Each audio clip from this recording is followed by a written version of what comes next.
गावनि असे बिमा आरो गावनि असे बिनानाव जेलाव थानाय समावनो फैनो नाजादोंमोन आङो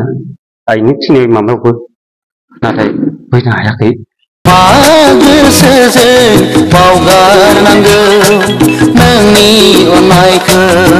फैबाय बिनानावा आंखौ नेयै नेयैनो बिदानि दुखु दाहाखौ सहायनो हायैयाव बेमार जानानै थैलांबाय।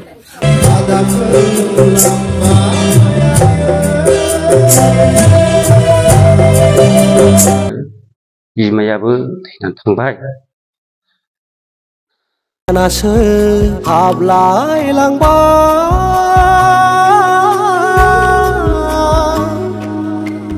लामा नायै नायैनो आइयासो थैगुलायबाय। भिडिअनि फुटेजाव खोनाखाबाय जोबोद दुखुनांथावना। जाय बिर जोहोलावफ्रा उदां जाबोनायनि उनाव मेगनाव मोदै फुगारनांदों। जाय बिर जोहोलावफोरनि जारिमिनाव सोरबा एक्सेन्टिभ बेल' नङा, दुलाराय बर' फरायसा आफादनि सोमावसारनायाव बाहागो लानाय, एक्सपेल्टिफोरनि सोमावसारनायाव बाहागो लानाय, भलन्टियार आफादनि सोमावसारनायाव बाहागो लानाय, बर'फोरनि सोमावसारनायाव बाहागो लानाय बर'फोरनि जारिमिना जोबोद दुखुनांथावना। जाय बिर जोहोलावा जेलाव थानाय समावनो बिमा बिफा गोमाजानाय,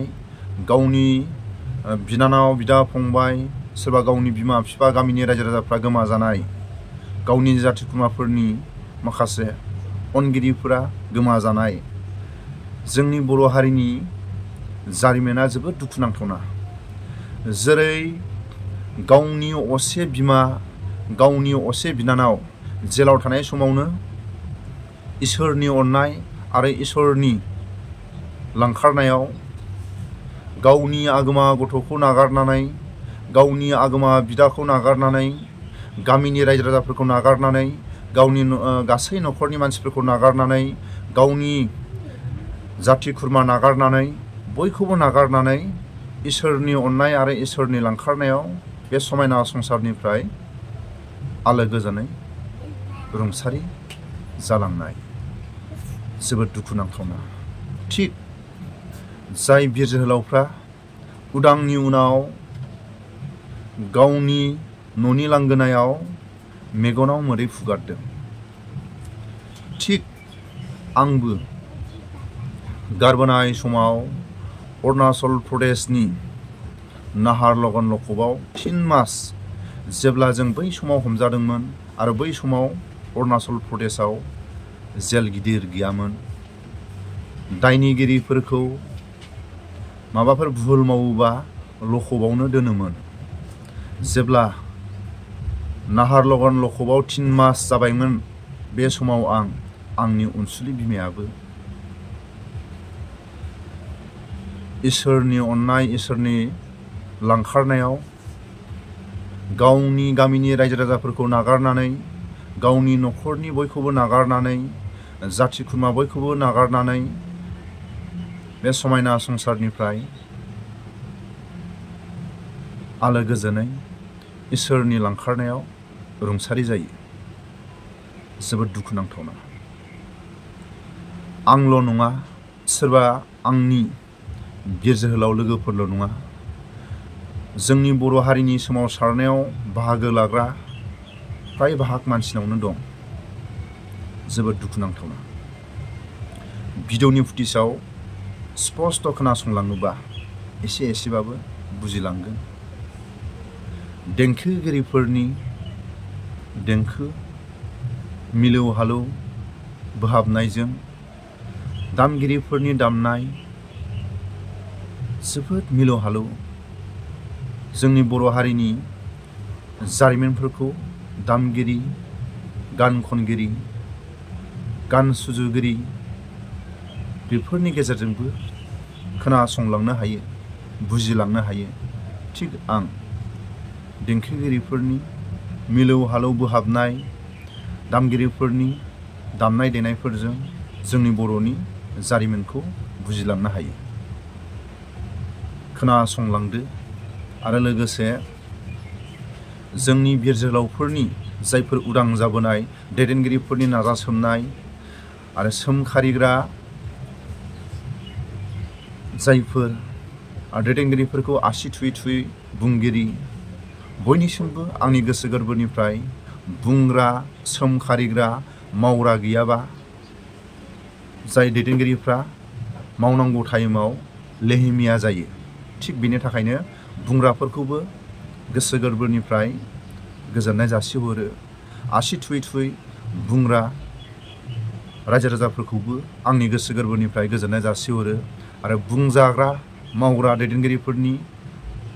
सारमोननिसिमबो आंनि गोसो गोरबोनिफ्राय हाजासे गोजोननाय जासिहरो बुंनाय सोमखारिनाय गावनि बिबानखौ लानानै हरनि साननि मावसोमनाय जोबोद जोंनि बर' हारिनि गेजेराव बुंनाय सोमखारिनायखौ नेवसिनानै गावनि मावनो गोनां खामानिखौ मावसोमनानै उदां लाबोनो हानायानो जोंनि बर' हारिनि गेजेराव देरहासारनाय आरो बाख्नायथावना भिडिअनि फुटेजखौ खोनासंलां आरो दैदेनगिरिफ्रा थाबैनो सान्थि सक्तिनि गेजेरजों जायफोर गोहो खुंथायाव दं जाहाथे न' गंसे लुनानै लानो हानाय आरो साननैसो सोलिनो हानाय गावनि देहाखौ ट्रिटमेन्ट लानो हानाय गावनि न'खराव जायफोर बेमारजों गोलैसोनानै थानाय जाहाथे न'खरनि मानसिखौ ट्रिटमेन्ट होनो हानाय बायदि हेफाजाब मदद थाबैनो होयोबा मोजां जागोन नेथ' जारां सान दान्दिसे हाबनो नाङानो नेथ' दसे मावबावनांगौ दङ आंहा बर' हारिनि थासान्दियावनो जाय बिर जोहोलावफ्रा उदां जाबोदों 10 बोसोर 15 बोसोर 8 बोसोर 5 बोसोर अनेकानो 10 बोसोरनि गोजौआव बे बिर जोहोलावफोरनि जाय गावनि नबथियाव भिडिअनि फुटेजफ्राव नुदों सोरबाया बिमा बिफा गैला सोरबाया गावनि हिन्जावा गैला सोरबाया न'खरनि सोलिनो जोबोद उसुबिदा बे बिर जोहोलावफोरनो जायफोर गोहो खुंथायाव दं बिथांमोननो न'खराव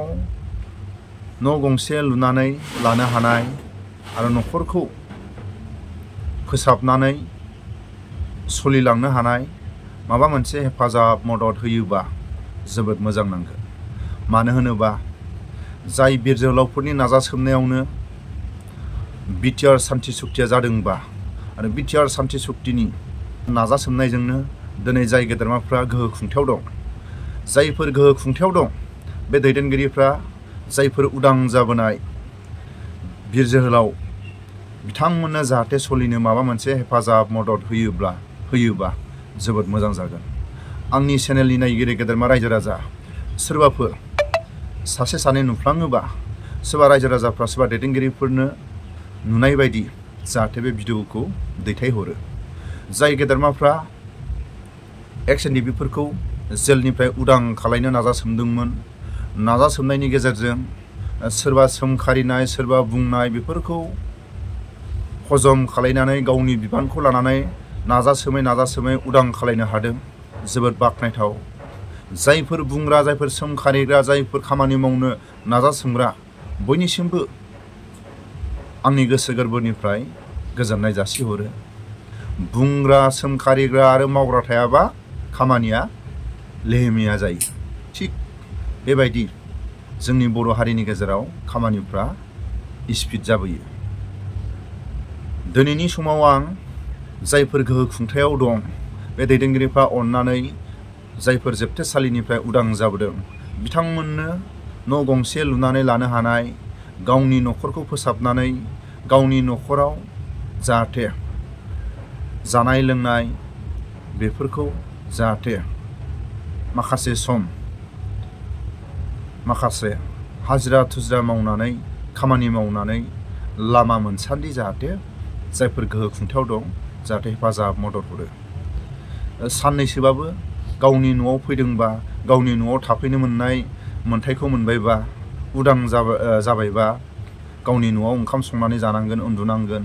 गावनि बिमा बिफाखौ आबदाल लानांगोन गावनि गथ' गथायखौ आबदाल लानांगोन बे आबदाल लानाय समाव जानांगोन उन्दुनांगोन अखा हानायाव जुदि न'आ अखा सेरोबा बार फैयोबा बारजों न'आ बुफाय जायोबा अबेयाव थानो दा जों भिडिअनि फुटेजफोराव नुदों जाय बिर जोहोलावफोरनि न'खरा जोबोद अबस्थाया गाज्रि बे अबस्था गाज्रिखौ नुनानै जोंनि बर'नि गोहो खुंथायाव थानाय दैदेनगिरिफ्रा जाहाथे हेफाजाब मदद हरो बेखौसो आं आसा खालामो আমি যিমান কষ্ট ৰঞ্জন তোমাৰ চাৰ ওলাব লাগে যিমানখিনি আছে ওলাব লাগে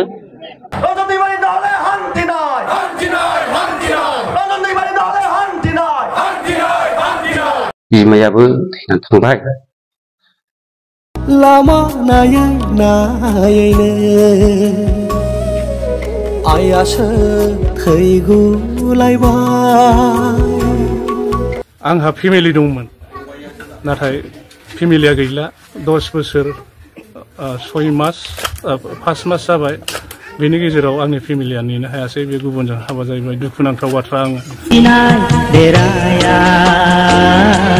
सिमांसो जाना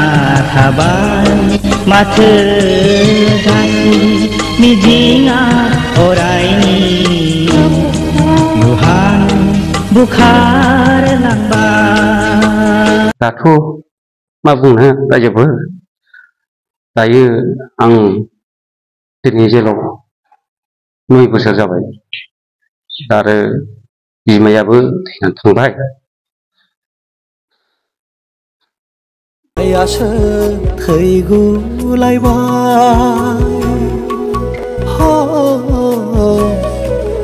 दाबोनो सफैदिया दावहानि फोथाराव ओंखारनाया हारिनि थाखायसोमोन हारिनि मुंखौ बिखाया बजबनानै दङ दाबो जेल खानाया